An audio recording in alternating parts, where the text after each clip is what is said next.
Dangerous Hurricane Melissa. It is a historic day across the Caribbean with landfall on Jamaica. Good afternoon. I'm 10 Tampa Bay Chief Meteorologist Bobby Deskins. I'm in Tampa. Beneath me, you see Lou Turner, Chief Meteorologist up in Jacksonville, First Coast News.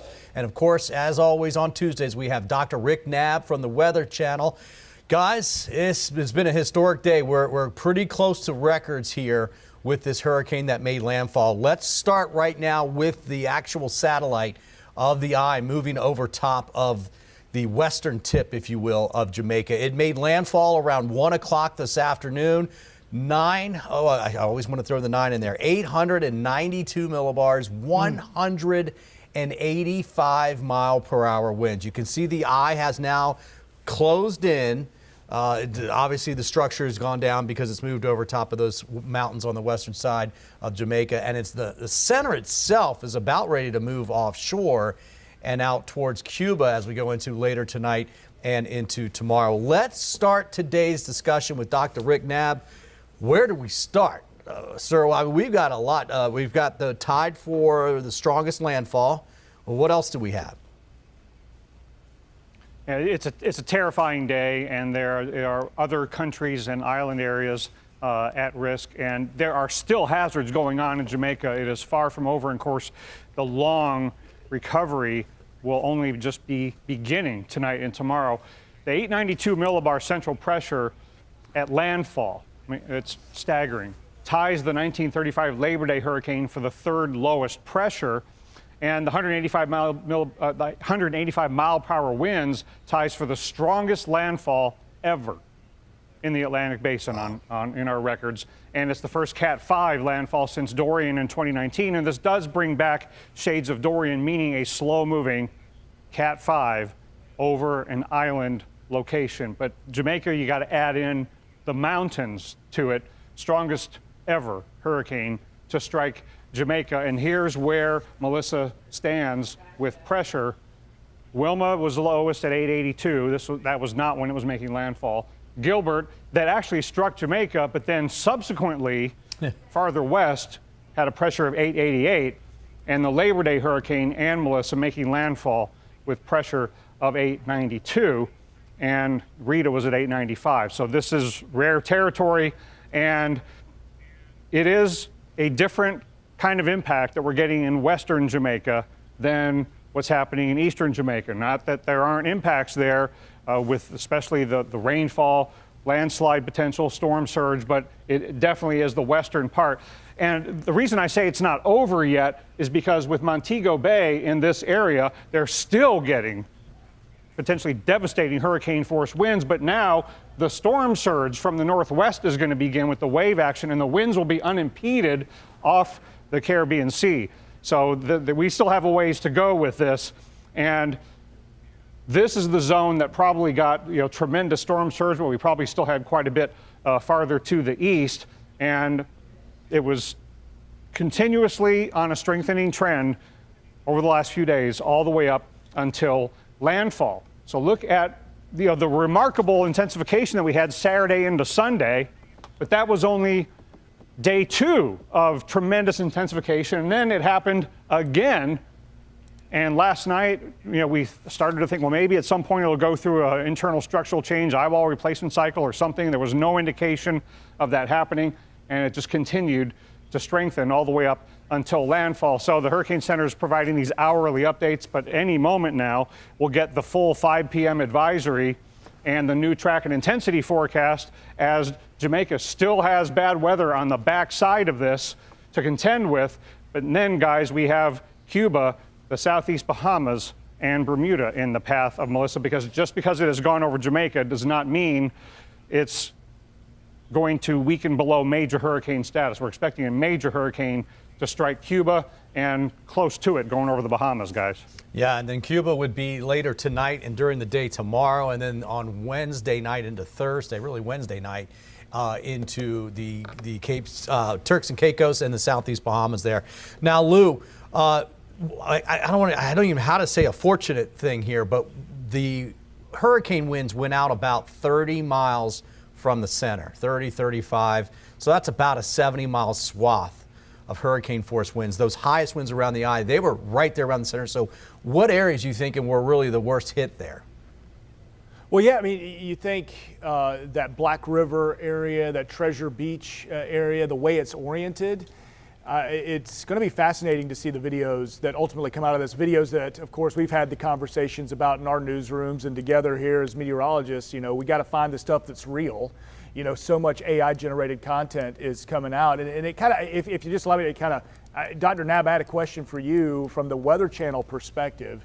You know, we get great video from folks who go into these situations, and I know there's a great deal of responsibility on your shoulders from the meteorologists and reporters that you guys send. I mean, and I've been so buried in my own computer and a lot of content that we've been doing here, so I haven't been able to like copiously watch, you know what I mean? But what do you tell you guys that actually go out in the field? What are kind of the best practices for something that we haven't seen before? Because I mean, 892, 185 mile an hour winds, we don't get this. And I'm just curious how you prepare folks to be out in the field for it, to gather the best content and to get the best information out to the public.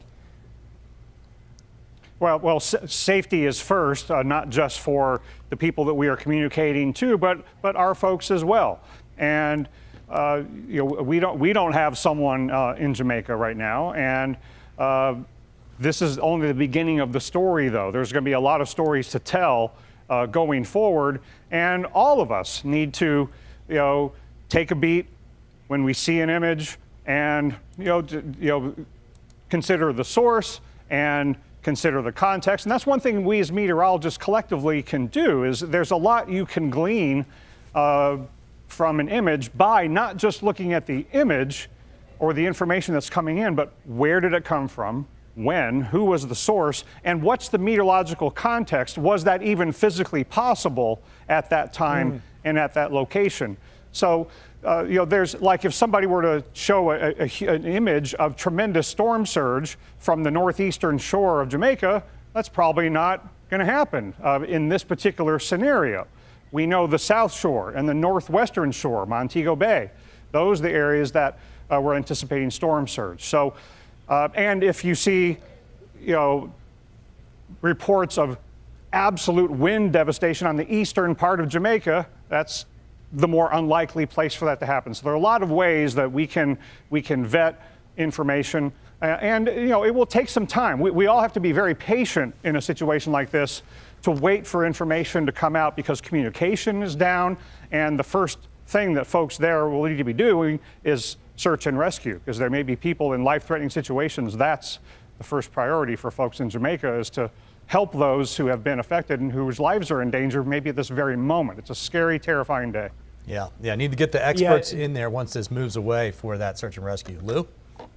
Bobby, I wanted to ask you, so, kind of making this a philosophical conversation a little bit when we're dealing with something that's going to be in textbooks, moving forward, and things, when we're old and gray, kind of looking back at and teaching with.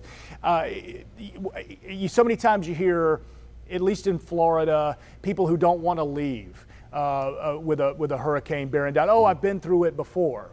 I've seen something. You've never seen anything like this, and I fear, for Jamaicans, and I have a coworker whose father lives in Jamaica, and fortunately he's in Kingston, so obviously they're going to be dealing with impacts, but more tropical storm kind of impacts, and then ultimately 3-4 days down the line, probably some flooding coming out of the Blue Mountain Range, which 7,400 feet in elevation. That's going to be an issue for them.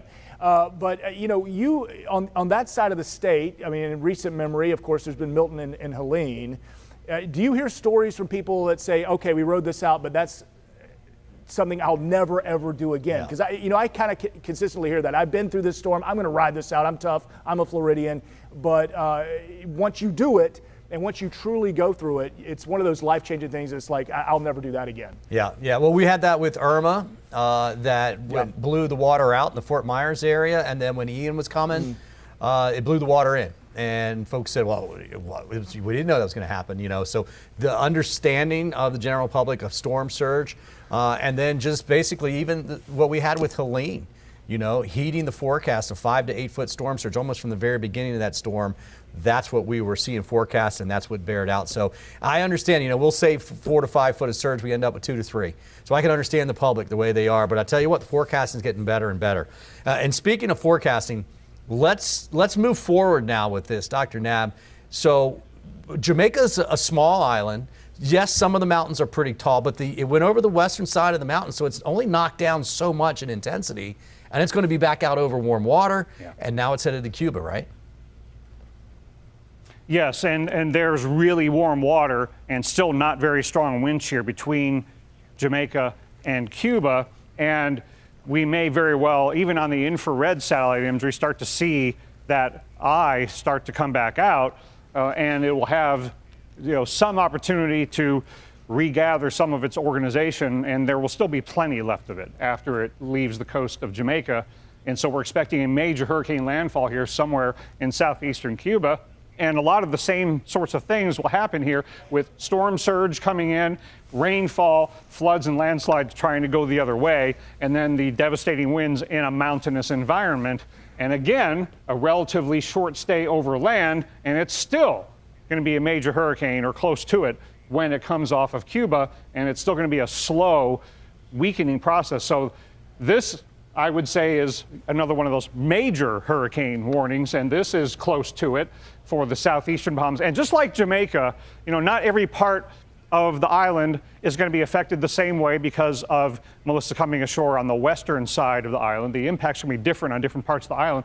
And I always want to respect the folks in the Bahamas by not saying this hurricane is going to hit the Bahamas. Well, it's not going to hit the northwestern Bahamas. Right. It's the southeastern and central Bahamas that are in the hurricane warning, and because that's a very long island chain. So got to be specific there. But here's one problem. Even after the center of Melissa leaves Jamaica, we're still going to have strong winds and heavy rains on the south side of it. Hurricanes are not just a point. It doesn't start at landfall and end when it leaves the island. The weather is going to be bad. You're still going to have heavy rain bands over Jamaica well into this evening. And in Cuba, it will start well before the landfall of the eye. But here's where you're going to have all those water problems on the right-hand side, the surge and the heavy rainfall. And then it's tomorrow morning that it leaves Cuba, and tomorrow during the day, in the afternoon, is the bad period of time for the Bahamas. So we could be talking about feet of rain in Cuba as well, and surge. So we'll have to see how much surge has happened in Kingston and areas farther to the west where the surge is probably even worse. And again, right now is when we're getting probably the beginning of the strongest surge into the Montego Bay area, but it could be double-digit surge flooding in southeastern Cuba, and the Bahamas being so low-lying could get significant storm surge out of this as well. And again, the timing, if I'm in the southeastern Bahamas, I want to go to bed tonight in my safe place, because by the time you wake up tomorrow morning, the tropical storm force winds are starting, and you don't want to be doing any last-minute preparations in the morning. And then you stay sheltered all night tonight and all day tomorrow, because you got to wait for that hurricane to go by during the day. And then Thursday morning, we can kind of take a breath in those areas. But then, of course, we have to worry about what could happen in Bermuda. So, guys, the next up is Cuba with more devastating wind and water impacts.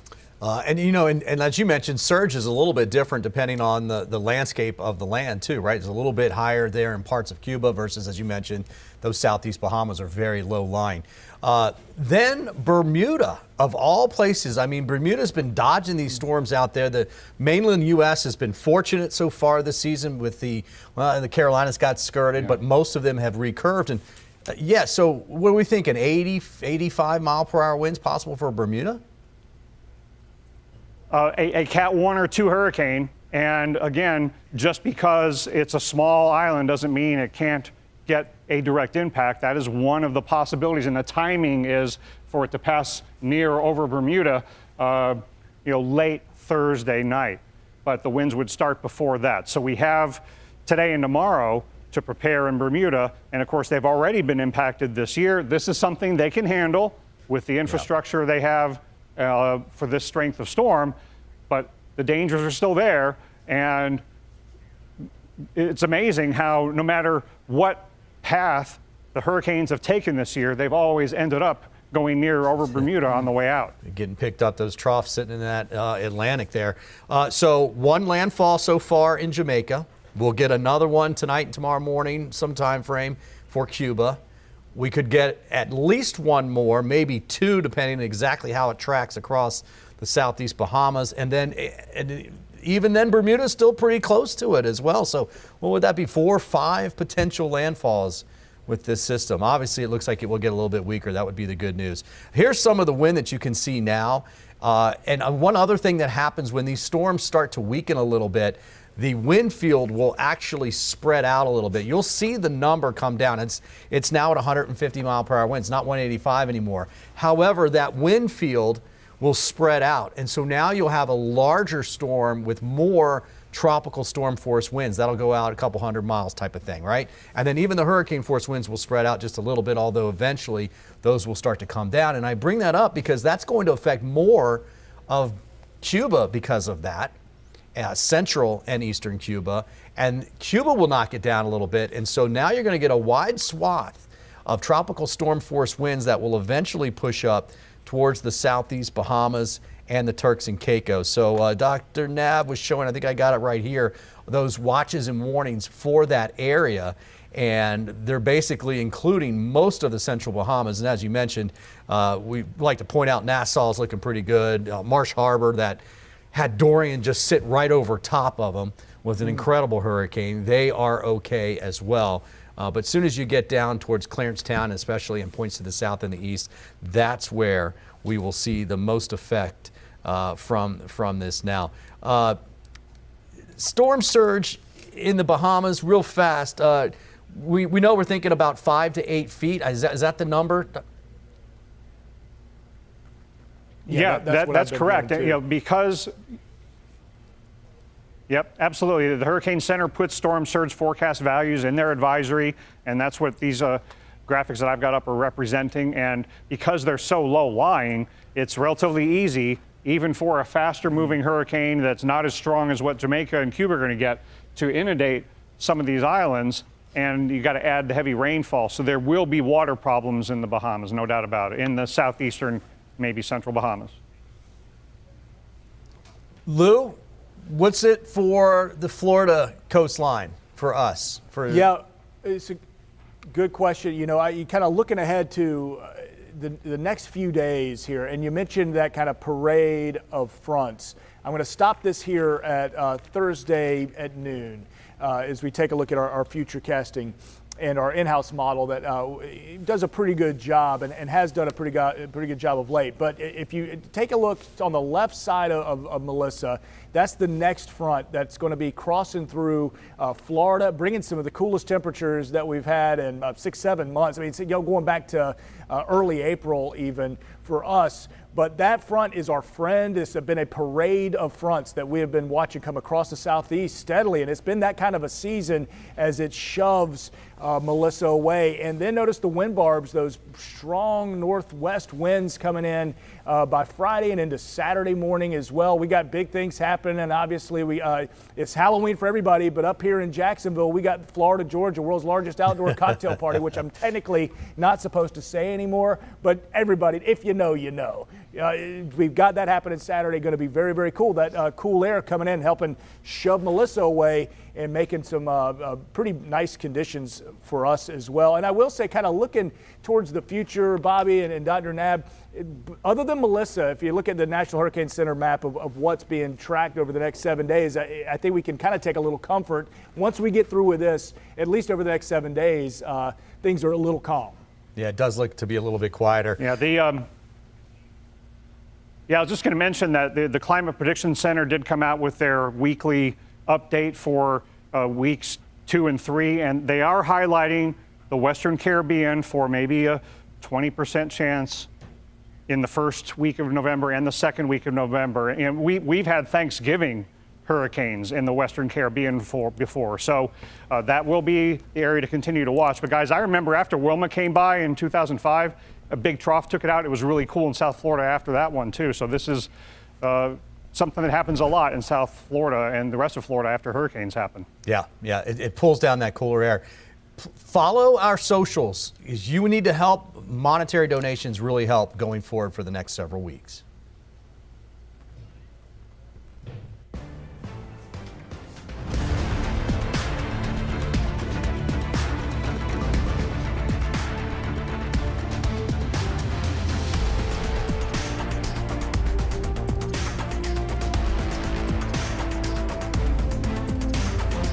Before hurricane season hits, it's time to prep your home.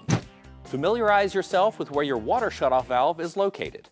If backflow prevention devices are installed, get them tested annually. Those are some great tips, and Cool Today is here to help you weather the storm. For over 60 years, we've been here to help Floridians with their cooling, plumbing, and electrical needs. We can help you prepare, protect, and repair your home. Call 888-40-TODAY. I was driving when a Ford pickup truck barreled into me from behind, sending me to the hospital. I knew my husband was going to need an excellent attorney, so I called Dan Newland. I'm so glad my wife called Dan. Dan really fought for me. He won my case and got me $650,000. If you've been involved in a car accident, allow me to fight for you. Call me now at 813-888-8000. Thanks, Dan, for winning my husband's case.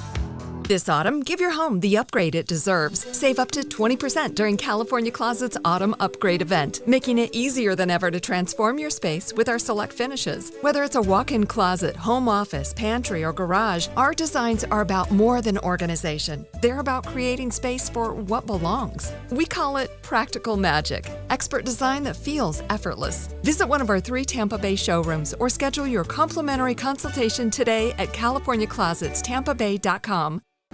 Windows are created and installed with different levels of quality. Unique quality that can withstand the tropical climate. Our installers only install PGT custom windows and doors, so we are the go-to experts. Don't take my word for it. We have been named Best of Tampa Bay 3 years in a row, Reader's Choice in Sarasota 3 years in a row, and nationally recognized as Window and Door Dealer of the Year. Price is what you pay, but value is what you get. Give WeatherTight Windows a call today, and don't forget the cookies. All right, welcome back. Let's take a look at some of those numbers that are out there right now. And when you see record-breaking, strongest in the Atlantic Basin, there's a couple of different caveats. So look at these numbers now. 892 is the pressure at landfall for today. That is one of the strongest just pressures at landfall. Okay, then you look at Hurricane Wilma. That was just all time. So this list is actually all-time lowest pressures, not necessarily even at landfall, just in the Atlantic Basin somewhere. So that's even harder to do, and that is saying something right there. Now, there's a big trough picking it up, okay? And you can see all these colors here. This is that big dip. That trough is what we call it, that's helping to take the storm that's here now and pull it out to the northeast, and then watch as it continues to take it further out towards Bermuda. This is what's bringing us our really nice air that Lou was talking about. We're going to get that. It's already better out there now than it was yesterday. It's going to be a lot better the next couple of days, especially Thursday, Friday, and Saturday. And you can see the front. The next one coming through is tomorrow night, and that one really